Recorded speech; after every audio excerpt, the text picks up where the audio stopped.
morning, folks. I'm Dave Canterbury with Self-Reliance Outfitters and the Pathfinder School.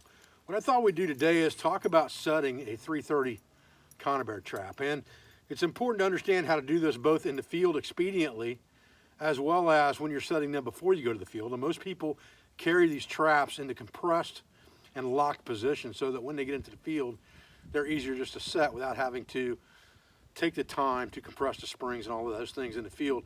That sometimes takes specialized tools. However, if you catch an animal in one of these and you want to do a reset, you don't have a replacement trap. You need to get the animal out, which means you're going to have to reset the springs and lock them in place.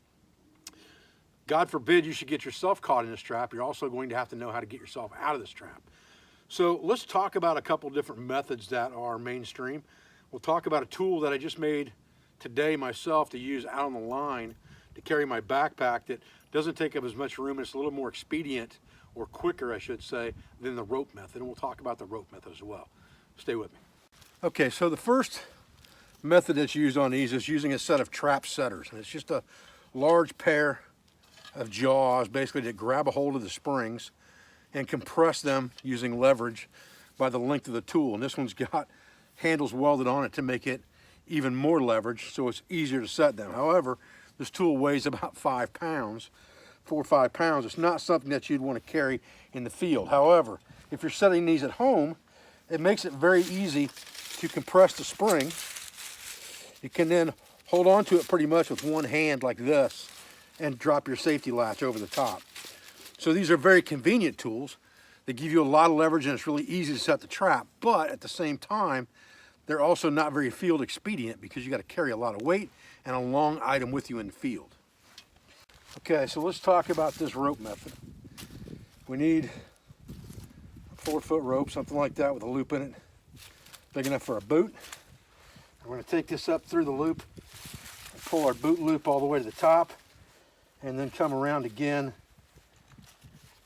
same direction, so we're making a double wrap there with our boot loop tied against the bottom, just like that. The problem you're going to have with these traps is these knuckles right here on these dukes, and they can even be a pain in the butt with a pair of setters. You're then going to stand the trap up and put your foot in it, if you can do that. And you're going to put this loop around your other foot, like this, okay? I like to kind of lean into this thing just like this with my shin. I'm doing this. Going to keep this straight and lean into it. Again, this is definitely not my preferred method of doing this. I don't like doing it. It's a pain. Get that safety out of the way. Give that thing a good yank to get it past that knuckle. Just like that. Flip your safety over. Okay? Just like that. And then just pull your rope out of it and you're ready to make your set. Okay, so now on to what I hope is going to become my preferred method. I just have a TBar here that's a little bit longer than the spring, probably 6 inches longer than the spring is spread out, with a hook on one end and a T-handle welded to the other.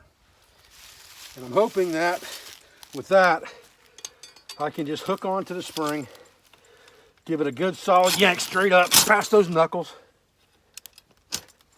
and be good.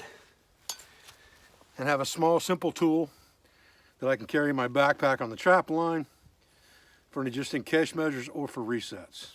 Okay guys, well there's 3 different methods you can use to set or reset a Conibear trap. Obviously most people use setters nowadays, especially to set them at home. But really, this thing's pretty easy to use even at home.